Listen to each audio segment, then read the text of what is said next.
Jangan karena ingin mengejar kedudukan yang tinggi lalu jilat atas injak bawah. Nggak mempan jilat, dukun dipakai.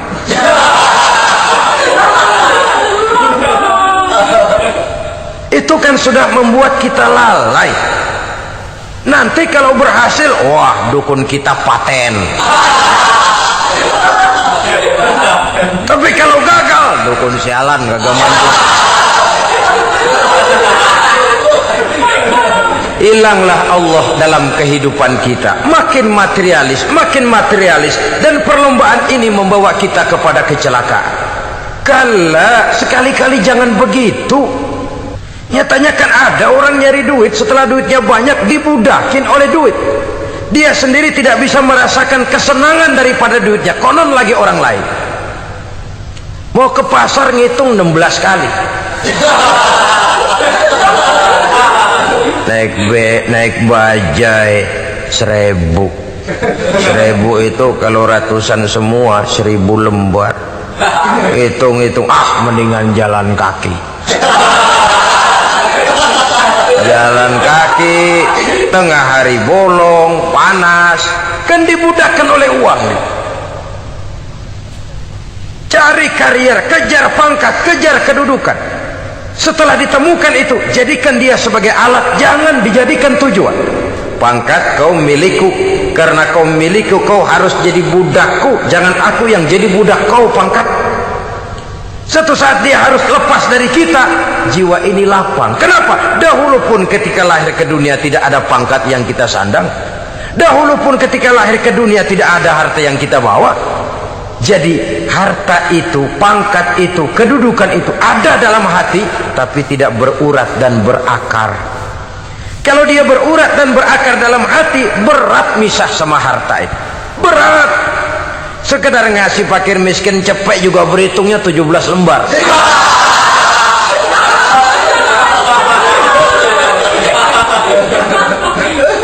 Dengar di kantornya mau ada mutasi, pindah dia dari tempat basah ke tempat kering, baru berita burung udah meriang duluan. Ini nanti bagaimana, itu nanti bagaimana, ini nanti bagaimana. Kan tidak jarang orang yang kena apa istilah kerennya zaman sekarang itu, post power syndrome. Post power syndrome ini pernah dianalisa oleh Nabi. Kata beliau, irhamu salasatan minan nas, sayangilah 3 macam manusia. Siapa mereka? Pertama, azizan zalla, orang terhormat yang jatuh hina. Ini yang sering terkena post power syndrome. Biasa kemana-mana dikawal, dihormati, datang ke tempat ini protokol siap, ini serba diatur, semua serba beres. Begitu jabatan selesai atau pensiun, habis orang gak indah-indah. Dia lihat orang diemin aja, orang diemin, orang tonton. Ini kalau nggak kuat mentalnya, itu kena post power syndrome. Akibatnya ya bisa jantungan, bisa leper, bisa darah tinggi. Ya penyakit-penyakit yang zaman dulu kita nggak kenal. Ini kan makin banyak dokter, makin maju ilmu kedokteran, makin aneh penyakit. Saudara hadirin yang saya hormati, post power syndrome kena apa yang dinamakan frozen emotional attitude. Tidak kuat menghadapi kenyataan. Azizan zalla, orang terhormat yang jatuh hina, itu sangat perlu dikasihani. Yang kedua, ghaniyan qadif taqor, orang kaya jatuh miskin. Ini juga sama. Biasa hidup apa ada, serba ada, lalu harus hidup apa adanya. Ini kalau kurang-kurang kuat benar-benar memble.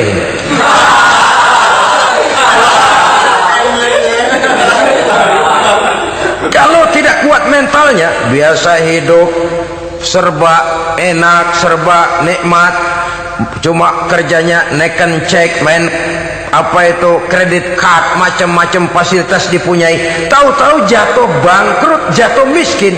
Kalau tidak fondasi agamanya kuat, bisa gantung diri, bisa bunuh diri, bisa frustasi, bisa terkena psikosomatik, tekanan jiwa mempengaruhi faktor biologis, timbullah tekanan, terjadilah penyakit aneh-aneh. Al-ghaniyan qadif taqara, orang kaya jatuh miskin, itu perlu dikasihani. Yang ketiga, wa faqihan yal'abu bihil juhal, ahli fikih tapi dipermainkan oleh orang-orang bodoh. Hanya kebetulan orang bodoh itu punya kekuasaan. Hukum bisa dipesan.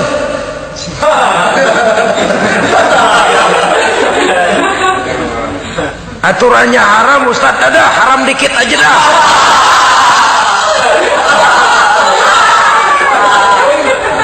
Sibuklah tuan fakih ini, ahli fikih ini mencari dalil kebet sana kebet sini supaya yang tadinya haram benar bisa jadi haram sedikit. Padahal yang minta ini orang bodoh, tidak ngerti agama, cuma karena punya kekuasaan dipermainkan oleh orang yang fakih. Orang yang fakih ini dipermainkan. Kasihan orang yang seperti itu. Wa faqihan yal'abu bihil juhal, ahli fikih tapi dipermainkan oleh orang-orang bodoh. Akibatnya karismanya hilang, wibawanya lenyap. Dia menyangka bahwa dengan mengharam-haram sedikit-sedikit itu dia bisa mendapat keuntungan yang berganda-ganda, padahal akibatnya itu hanya akan membawa kecelakaan saja. Allah peringatkan benar, kala sekali-kali jangan begitu.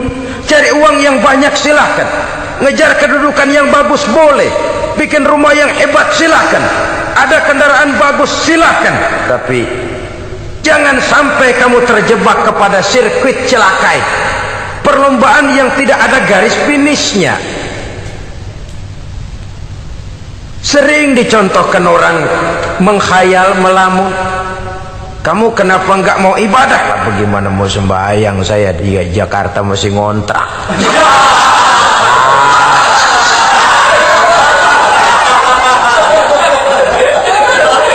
Bingung, tiap akhir tahun kontrakan habis. Kalau punya rumah sendiri walaupun kecil-kecilan, tenanglah saya ibadah. Baiklah, oleh Allah diberikan rezeki bisa bikin rumah walaupun kecil-kecilan. Sudah punya rumah sendiri belum juga ibadah, apalagi mulur lagi. Habis bagaimana mau sembahyang, rumah kecil banget. Pinggir kali asal hujan bocor ya.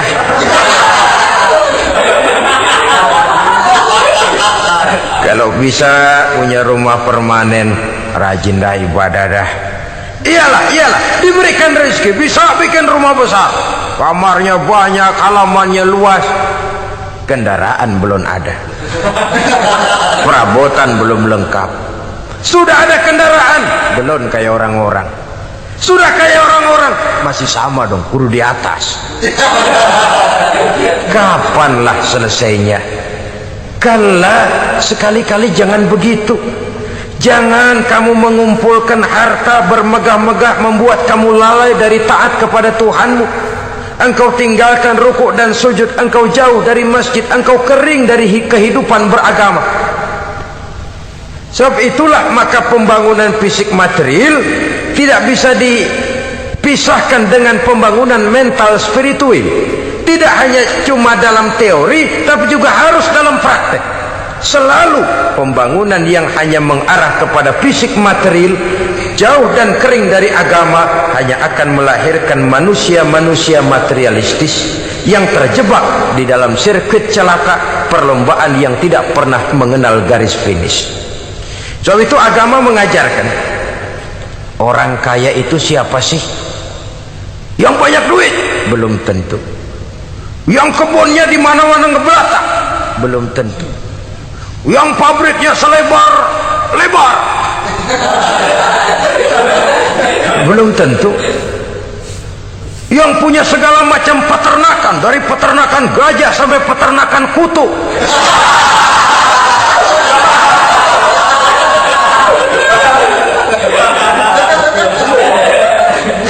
Belum tentu. Agama memberikan tuntunan yang sangat luhur. Orang kaya itu adalah orang yang hidupnya cukup. Orang miskin itu orang yang selalu merasa kurang. Bagaimanapun banyak duit saudara miliki, kalau masih merasa kurang, masih miskin saudara. Saya punya uang 1.000 rupiah, Anda punya uang 1 juta rupiah. Mungkin saya lebih kaya dengan uang yang 1.000 ketimbang Anda 1 juta. Kenapa? dalam tangan saya uang 1000, besar artinya, sesuai dengan kebutuhan saya. Tapi di tangan Anda uang 1 juta, kebutuhan Anda lebih besar daripada itu lagi. Maka agama mengajarkan sifat qanaah, merasa cukup, dan itulah sumber kekayaan yang hakiki. Orang kaya adalah orang yang hidupnya cukup. Kalla saufa ta'lamun, jangan begitu, nanti kamu akan tahu. Summa kalla saufa ta'lamun, jangan sekali-kali begitu, suatu saat kamu pasti akan tahu. Kalla law ta'lamuna ilmal yaqin thumma latarawunnaha 'ainal yaqin thumma latus'alunna yawma idzin 'anil na'im. Nah, kapan perlombaan ini akan menyadarkan orang? Biasanya hatta zurtumul maqabir, sampai kamu dekat ke liang kubur. Itu biasanya kalau istilah orang sekarang baru ngeh. Asal sudah napas sampai tenggorokan disambung dengan selang, sudah Senin Kemis dibantu dengan alat picu jantung, gerak gerak gerak gerak, sudah kayak orang mau gergaji kayu. Dikala itu barulah sadar orang biasanya. Dan kesadaran semacam itu kesadaran yang terlambat, kesadaran ala Fir'aun. Fir'aun selagi hidup diajak beriman dan nehi aja deh.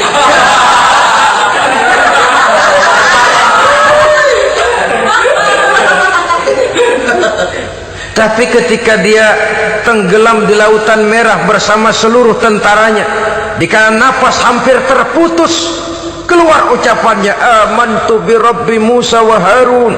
Aduh, kalau begini mah saya juga percaya kepada Tuhannya Musa dan Harun, saya beriman kepada Allah. Lagi timbul tenggelam mau sekarat baru beriman. Hatta zurtumul maqabir, kamu telah lalai dari sebab bermegah-megah sampai kamu masuk ke liang kubur, dekat ke liang kubur. Kalimat zurtum di sini menjelaskan bahwa kubur itu tidak selamanya. Zurtum itu dari kalimat zaro ya zuru, berziarah. Orang berziarah kan sebentar. Ke kubur itu sama dengan berziarah kita di situ, sebentar, tidak akan selamanya, tidak akan kekal dalam kubur.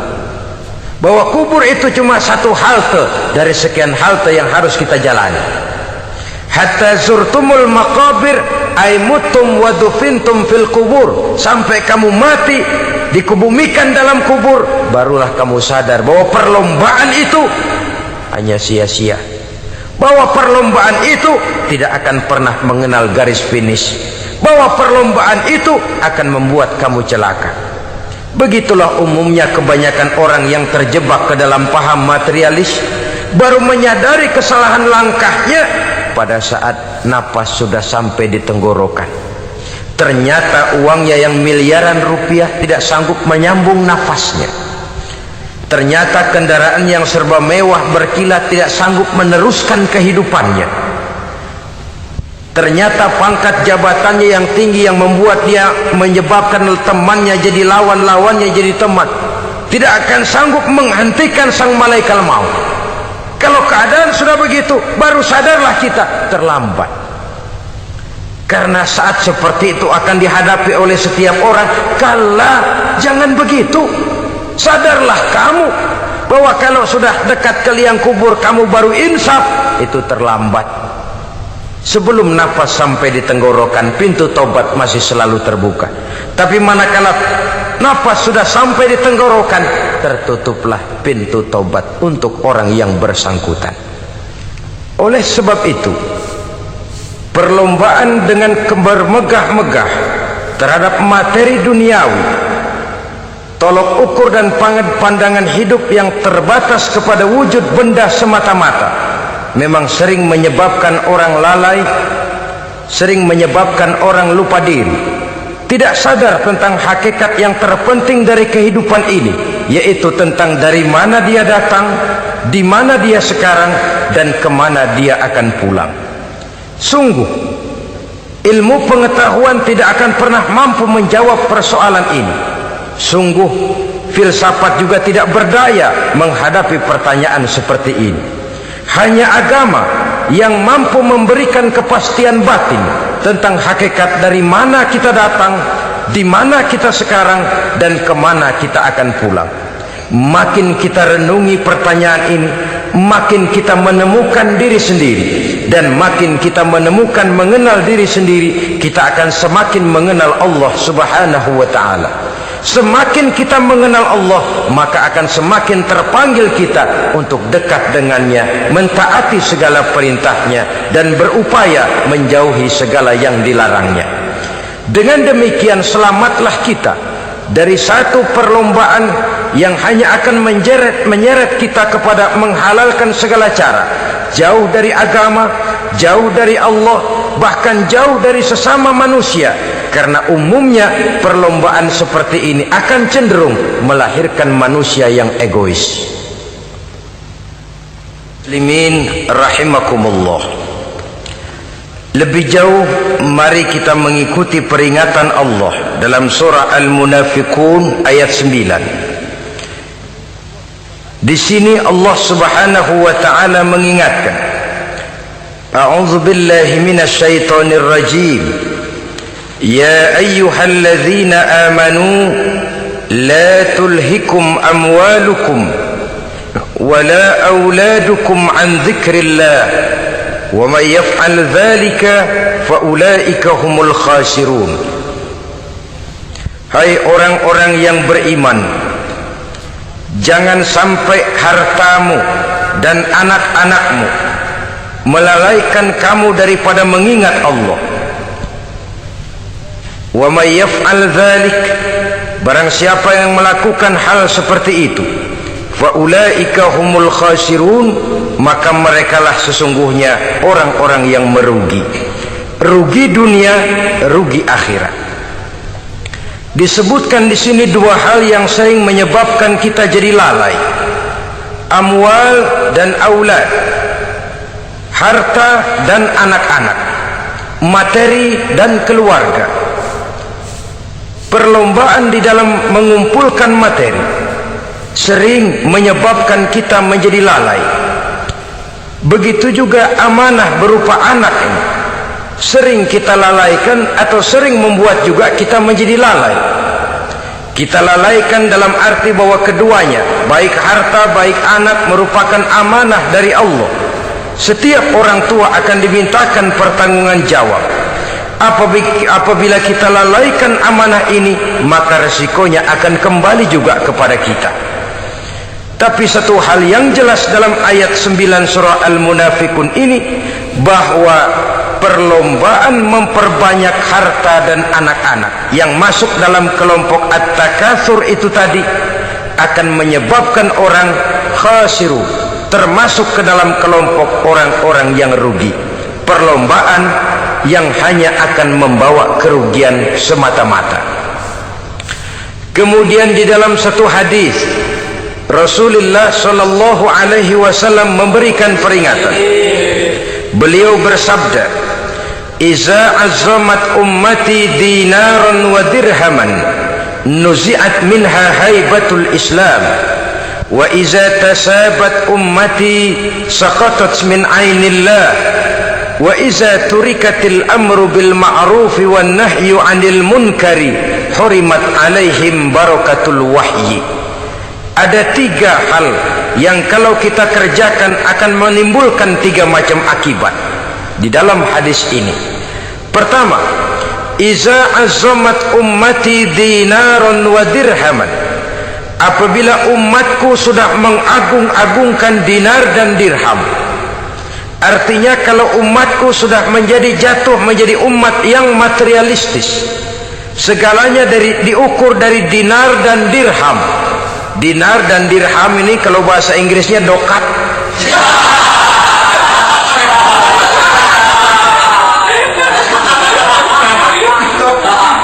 Segalanya diukur dari segi dinar dan dirham saja. Nuzi'at minha haibatul Islam, akan dicabutlah kehebatan Islam dari mereka. Memang ada kalanya kita berkata bahwa tanpa uang kita tidak bisa berbuat apa-apa. Tapi kalau itu dijadikan landasan dari segala sesuatu, itu yang dijadikan ukuran, itu yang dijadikan tujuan, kita hakikatnya sudah gagal sebelum melangkah. Apapun saja profesi kita, apabila sudah menjadi pendewa dinar dan dirham, akan hilanglah kehebatan Islam, akan dicabut kehebatan Islam itu. Umat Islam bisa dibeli, ulama bisa dikontrak, kiai bisa dicarter. Saudara hadirin ma'asyiral muslimin rahimakumullah, apabila umatku sudah membesar-besarkan dinar dan dirham, bermegah-megah dengan itu, berlomba-lomba memperbanyak itu yang menjadi tujuan dan tolok ukur dari segala kegiatan, nuzi'at minha haibatul Islam, akan dicabutlah kehebatan Islam, hilang itu wibawa. Walaupun dia bernama umat mayoritas dalam jumlah, tetapi dia minoritas dalam peranan, mayoritas dalam bilangan, tapi minoritas dalam percaturan kegiatan hidup ini. Kita ingat di zaman pengembangan Islam di masa Rasulullah sallallahu alaihi wasallam, mereka berlomba-lomba mengorbankan dinar dan dirhamnya untuk kepentingan agama, bukan mengorbankan kepentingan agama untuk mencari dinar dan dirham. Kita di zaman sekarang sering terjadi penjungkiran nilai, terbalik yang kita amalkan. Nabi Ibrahim mengorbankan putranya Ismail untuk kepentingan agama. Kita sering sekarang ini mengorbankan kepentingan agama untuk anak-anak kita.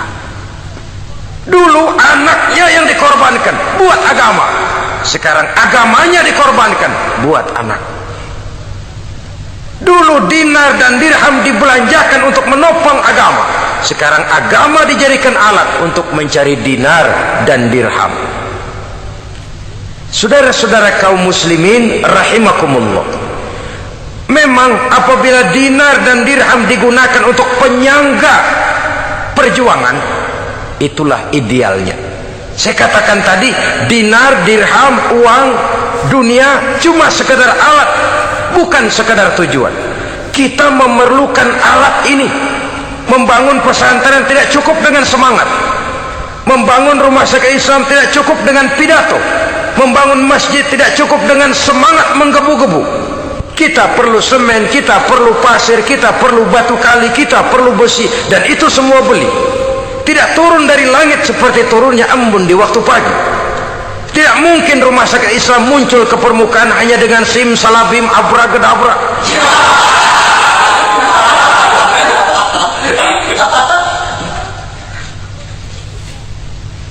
Oleh sebab itu, saya bersyukur kecenderungan belakangan ini pengajian-pengajian akbar di berbagai tempat tidak hanya sebagai ajang untuk menanamkan akidah, membina ukhuwah, tapi juga menjadi sarana di mana kita mengumpulkan dana, menghimpun potensi umat, menginventarisir potensi untuk kepentingan pengembangan daripada agama. Meskipun ada satu dua orang yang salah paham tentang ini, sampai kemudian saya mendapat satu merek yang cukup tidak enak untuk didengar, mengkomersilkan pengajian katanya, karena memang ada pengajian yang menggunakan sistem karcis, sebenarnya juga tidak etis. Undangan berikut infak yang seluruh hasilnya digunakan buat kepentingan agama, apakah itu rumah sakit, apakah itu madrasah, apakah itu masjid, dan satu sen pun saya tidak menuntut bagian dari itu. Saya malah berprinsip sepanjang saya masih laku untuk dijual dan itu memang buat kepentingan agama, persilahkan jual saja, asal buat masjid, pesantren, madrasah, rumah sakit Islam, kegiatan syiar dan dakwah, silakan. Tapi kalau sudah dijual buat kepentingan pribadi, memperkaya diri sendiri, tentunya dunia akhirat sulit untuk ridho kepada tingkah laku yang semacam itu. Kita memerlukan dana, umat di daerah membangun memerlukan dana, dan dana itu tidak hanya datang begitu saja. Kita bersyukur bahwa untuk menghadiri pengajian sekarang ini orang mau mengeluarkan uang, mau memberikan infak dengan ikhlas, tidak dengan keterpaksaan. Kenapa tidak? Sehingga ini lalu diinventarisir untuk kepentingan pembangunan agama. Ratusan juta rupiah terkumpul dari pengajian-pengajian rutin ini, pengajian-pengajian akbar ini. Puluhan masjid terbantu, rumah sakit Islam terbantu, musola selesai. Ya walaupun tidak lalu semuanya beres, tapi gemaknya itu sudah cukup menyentuh untuk menyadarkan orang bahwa harta baru kekal kalau dia sudah dibelanjakan di jalan Allah. Nah, yang celaka kalau dinar dan dirham itu yang dijadikan tujuan. Mengadakan pengajian semata-mata untuk cari uang, uangnya buat kantongnya dewe. Itu yang membuat dicabutnya kehebatan Islam itu. Segalanya diukur dari sudut itu. Sehingga ketika seseorang datang bertanya tentang hal-hal yang berkaitan dengan ini, maka hal semacam ini sesungguhnya satu nikmat yang perlu kita syukuri sepanjang menginventarisir potensi umat benar-benar digunakan buat kepentingan daripada agama kita. Jadi peringatan tegas dari Nabi ini, iza azamat ummati dinaron wa dirhaman nuzi'at minha haibatul Islam. Apabila umatku sudah mengagung-agungkan dinar dan dirham, maka akan dicabutlah kehebatan Islam dari tengah-tengah mereka. Remeh saja orang memandang kita, enteng saja orang memandang kita. Satu. Yang kedua, patuhlah mereka dalam pandangan Allah. Kalau sesama umat ini sudah saling menjelekkan, apakah yang menjelekkan itu lebih bagus dari yang dijelekkan di hadapan Allah? Dua-duanya sama rendahnya. Pribadi saya mungkin puas kalau saya bisa menghantam saudara di depan umum, menjelek-jelekkan nama saudara. Tapi lebih baikkah saya dalam pandangan Allah? Sama rendahnya dengan orang yang saya jelekkan. Itu pun kalau yang dijelekkan benar-benar jelek. Kalau cuma sekedar fitnah, wah lebih celaka lagi nasib si orang itu tadi. Ini artinya menyadarkan kita bahwa umat ini sudah diikat dengan akidah. Beraneka ragam kita, tapi harus ada kebersamaan. Berbeda kita, tapi harus satu, sebagai satu ummatan wahidah, satu umat yang satu.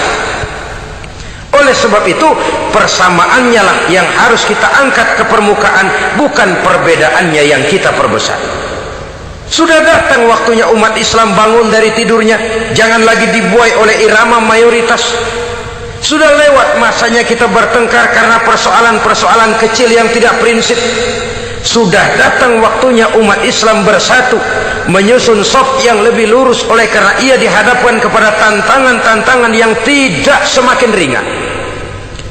Kalau kita bertengkar dengan kita, kalau kita saling mencaci sesama kita, bukankah Yahudi tepuk tangan? Bukankah Nasrani menari-nari? Bukankah pihak ketiga akan menangguk di air keruh?